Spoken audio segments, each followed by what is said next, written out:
Hello students, welcome to Pradis Institute of Education. I, your Rajpriya ma'am, is going to teach you the geography syllabus for term 1 examination. We have already had the 2 lectures. इससे पहले हमने already 2 lectures देखे हैं जिसमें हमने types of resources, resources and development इन सभी चीज़ों के बारे में डिस्कस किया. Now in this lecture, which is the lecture number 3rd, we are going to talk about, हम लोग बात करने वाले हैं development of resources, उससे related Rio de Janeiro Earth Summit और Agenda 21 के बारे में. So this is the thing which we are going to discuss in this lecture. Let us start with the first topic, development of resources. तो resources क्या होता है, development क्या होता है, development क्या process है, ये सब तो हम लोग already discuss कर चुके हैं. And if you have watched the previous videos, अगर आपने इससे पहले के दोनों videos देखे हैं तो आपको ज़रूर पता होगा कि development क्या होता है और resources के development से हमारा क्या मतलब है. Here also it is written that resources have been used by human beings. Resources human beings के द्वारा बहुत लंबे टाइम से यूज़ किए जा रहे हैं और दैट टू इनडिस्क्रिमिनेटली, बिना सोचे समझे, बिना सही तरीके से जज किए उसका यूज़ हो रहा है. And this has lead to the following major problem. ठीक है, अब रिसोर्सेज जो बिना सोचे समझे ह्यूमन बींग्स यूज़ करते जा रहे हैं उसकी वजह से कुछ मेजर प्रॉब्लम्स क्रिएट हो रहे हैं. These problems are categorized in 3 categories. Okay, इन प्रॉब्लम्स को 3 कैटेगरीज में डिवाइड कर सकते हैं हम समझने के लिए. The first one is depletion. Depletion का मतलब होता है खत्म होना. एक्यूमुलेशन. एक्यूमुलेशन का मतलब होता है जमा होना. And then the third one is exploitation. Okay, exploitation का मतलब होता है किसी चीज़ का जब हम शोषण करते हैं या उसे हम बुरी तरीके से यूज़ करते हैं और वो बर्बाद होता है. ओके, सो ये 3 मेजर प्रॉब्लम्स क्रिएट हो रहे हैं ह्यूमन बींग्स के बिना सोचे समझे रिसोर्सेज को यूज़ करने की वजह से. We are going to discuss all these 3 problems in detail. इन तीनों प्रॉब्लम्स को जब हम डिटेल में डिस्कस करते हैं तो हमें पता चलता है कि depletion of resources for satisfying the greed of any individual. कोई भी पर्सन जो है अपने किसी ग्रीड को, नीड को नहीं, ज़रूरत को नहीं, अपने किसी तरह के लालच को या अपने किसी तरह के गैर जिम्मेदाराना जो ज़रूरतें होती हैं उनको पूरा करने के लिए जब रिसोर्सेज का यूज़ करता है तो वो रिसोर्सेज को डिप्लीट करता है, यानी कि बिना सोचे समझे उसे ख़त्म कर रहा होता है. अगर कुछ लोग ऐसे रिसोर्सेज का यूज़ करें और उसे सही तरीके से यूज़ ना करें जिसका यूज़ करके बहुत सारे लोगों की ज़रूरतों को पूरा किया जा सकता है तो रिसोर्सेज बहुत ज़्यादा क्वांटिटी में ख़त्म होंगे. That type of problem will be identified as depletion of resources.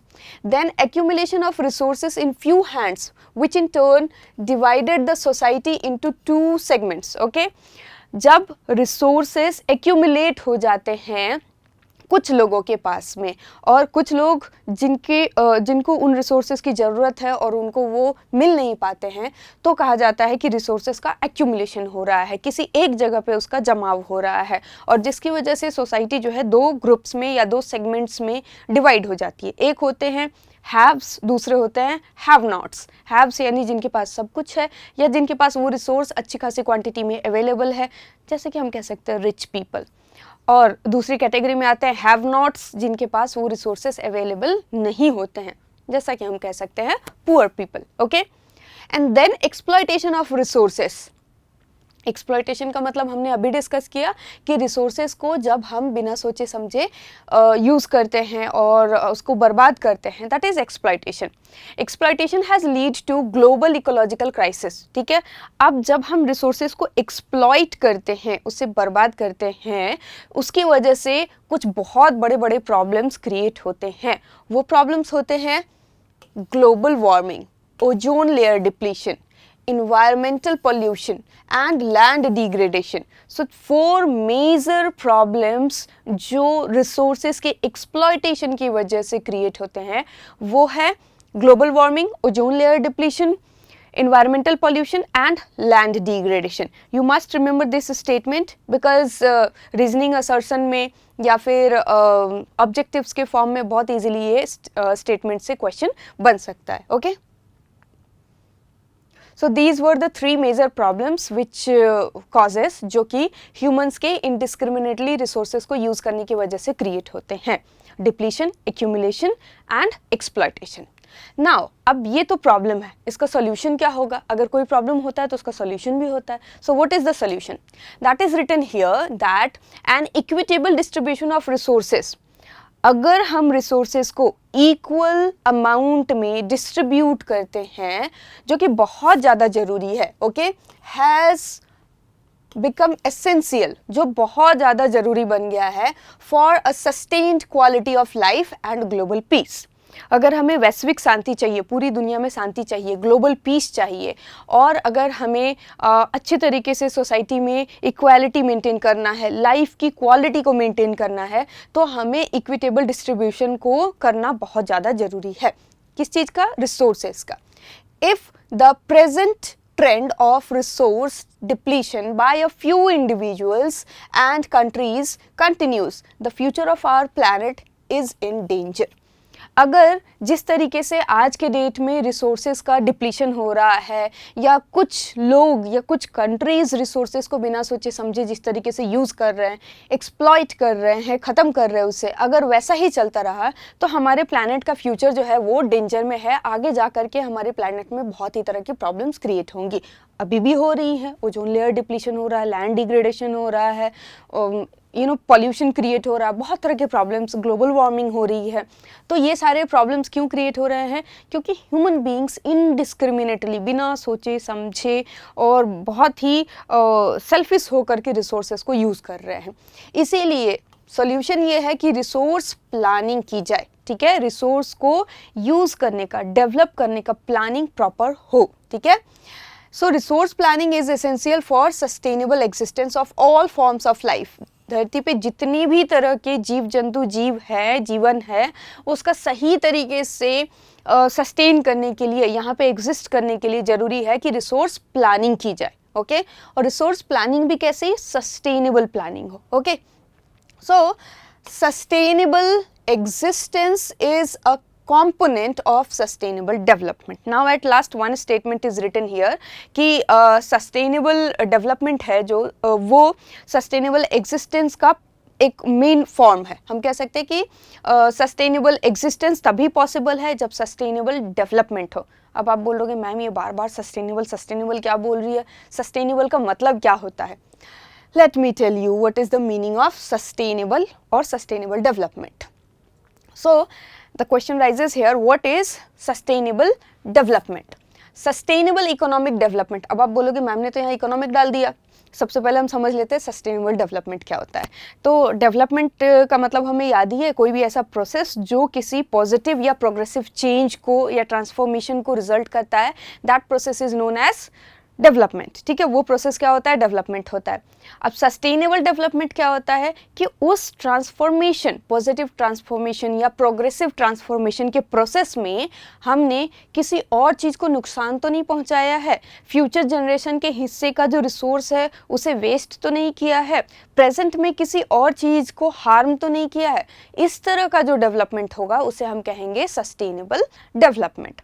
और कोई भी डेवलपमेंट का अल्टीमेट गोल तो इकोनॉमिक ही होता है ना। अगर हम कह रहे हैं कि हमें पोल्यूशन कम करना है, तो पोल्यूशन कम करने के पीछे बहुत सारे रीजंस है, जिसमें से एक रीज़न ये भी है कि अगर पोल्यूशन कम होगा तो बहुत सारी चीज़ों का डैमेज कम होगा, हमारे खुद के बॉडी का डैमेज कम होगा, और उसके ऊपर जो हमें इन्वेस्टमेंट करना है या एक्सपेंसेस करना है उसे ठीक रखने के लिए, वो कम हो जाएगा। सो अल्टीमेटली हमारा सारा डेवलपमेंट का गोल जो होता है इकोनॉमिक डेवलपमेंट ही होता है। So sustainable economic development means development should take place, development होना चाहिए, but without damaging the environment, बिना इन्वायरमेंट को डैमेज किए हुए, and development in the present में जो डेवलपमेंट हो रहा है should not compromise with the needs of the future generation.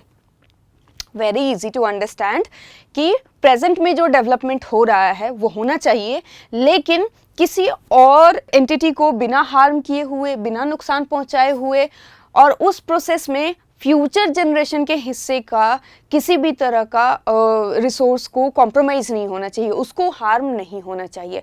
यानी कि डेवलपमेंट विदाउट हार्मिंग और without compromising with the needs of the future generation. That is sustainable development. तो अभी हमने क्या कहा, सस्टेनेबल एक्सिस्टेंस, एक साथ सभी का सही तरीके से एक्सिस्टेंस तभी पॉसिबल है जब सस्टेनेबल डेवलपमेंट हो। That was the main sentence. Okay, I hope आपको समझ में आया हो what is sustainable development. Now अब हम देखने वाले हैं रियो डी जेनेरियो अर्थ समिट के टॉपिक को। इस टॉपिक में एक इवेंट हुआ था, एक मीटिंग हुई थी, आप कह सकते हो कि एक बहुत बड़ा फंक्शन हुआ था, उसका जिक्र किया गया है। अब वो फंक्शन क्यों हुआ था, कब हुआ था, कहाँ हुआ था, उस फंक्शन का रिजल्ट क्या निकला, उसकी वजह से कंट्रीज़ ने क्या स्टेप लिया, that all has been discussed in this topic. ठीक है, इस टॉपिक में उस अर्थ समिट का, उस मीटिंग का पूरा डिटेल दिया गया है। ठीक है, ऑल दो अब इसमें से कुछ बच्चे पूछेंगे कि मैम एग्जैक्टली किस डेट में क्या हुआ था, उतना डिटेल आपके चैप्टर में नहीं है, तो उतने डिटेल में अभी आपको जाना भी नहीं है।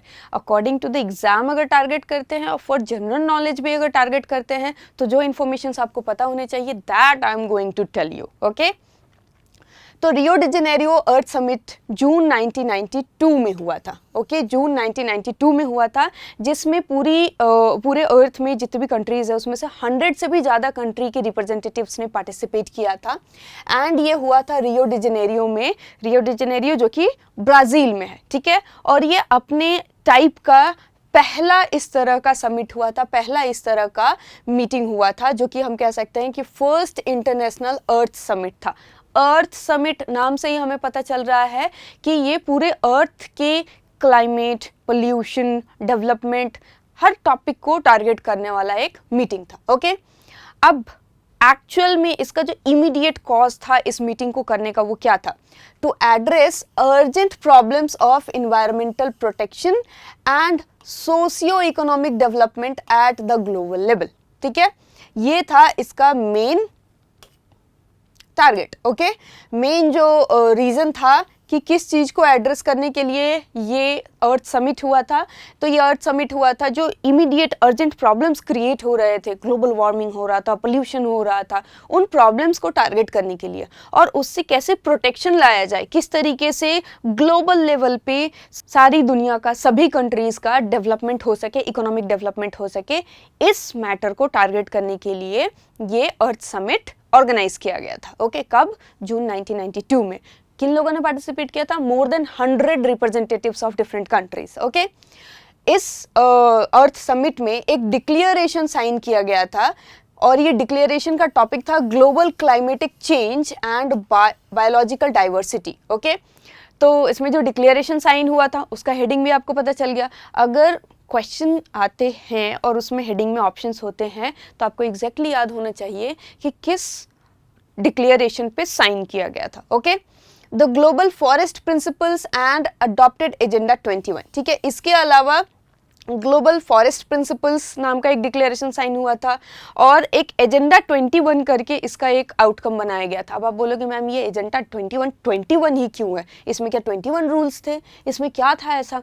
तो इसको 21 इसलिए कहा गया था क्योंकि ये 21st सेंचुरी में अचीव करने वाले गोल्स और टारगेट्स को मेंशन किया गया था इसमें। ठीक है, 1992 यानी 20th सेंचुरी हुआ, 1992 यानी कि 20th सेंचुरी हुआ, और उससे आगे आने वाला जो टाइम था वो था 21st सेंचुरी, इसीलिए यहाँ पे इसे नाम दिया गया एजेंडा 21। यानी कि 21st सेंचुरी में जो उनका एजेंडा था सस्टेनेबल डेवलपमेंट को लेकर के, उसके लिए उन्होंने ये एक प्लान रेडी किया था। Understood why it has become agenda 21। Now after this we must understand कि एजेंडा 21 में क्या था एक्चुअली। ठीक है, एजेंडा 21 के बारे में, तो agenda 21 was the kind of declaration, या उनका एक एम जो उन्होंने सेट किया था कि उनको 21st सेंचुरी में अचीव करना है, वो एम था। ठीक है, अब ये कहाँ पे बना था, ये बना था United nation conference on environment and development, यानी कि UNCED जो हम शॉर्ट फॉर्म में कहते हैं, यहाँ पे ये रेडी हुआ था। ठीक है, इनके अकॉर्डिंग इन्होंने ये रेडी किया था एजेंडा 21। ओके, और इसका मेन एम क्या था, इसका मेन एम था कि वो ग्लोबल सस्टेनेबल डेवलपमेंट को अचीव करे, ग्लोबल सस्टेनेबल डेवलपमेंट को अचीव करे, यानी पूरी दुनिया में जो सस्टेनेबल डेवलपमेंट हो उसको इन्होंने टारगेट किया था इस एजेंडा 21 के through. It is to combat environmental damage, poverty, disease through global cooperation. ठीक है, इस एजेंडा का कह सकते हो कि टारगेट जो था सस्टेनेबल डेवलपमेंट को अचीव करना, उसमें इन्होंने क्या पॉइंटर्स बनाए थे, क्या क्या उनको डील करना था, किन किन प्रॉब्लम्स से, तो उनको डील करना था इन्वायरमेंटल डैमेज से, पॉवर्टी से, डिजीज से, जो कि बहुत बड़ी बड़ी महामारियां फैलती है, उन सारे प्रॉब्लम से उनको डील करना था। हाउ, कैसे?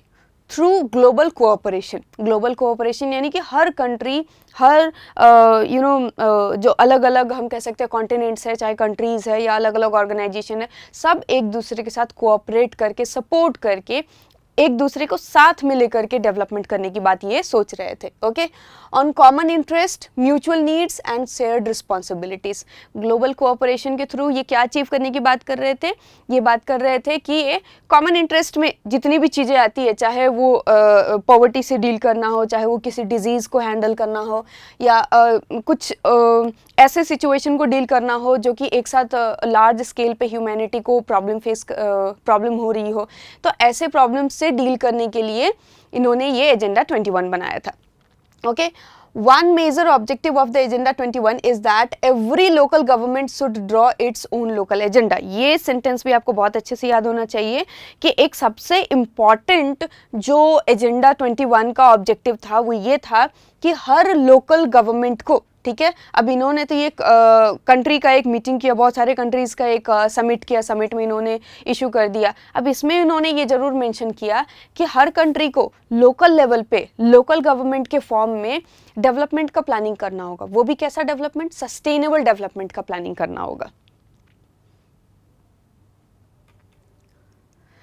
So this was all about these 3 topics. In the next lecture we'll be talking about resource planning. I hope you have understood each and everything, और आपको सब कुछ समझ आया होगा, आपको सब कुछ इंटरेस्टिंग भी लगा होगा। With that hope, thank you. Now we will meet in the next lecture. Thank you and keep learning.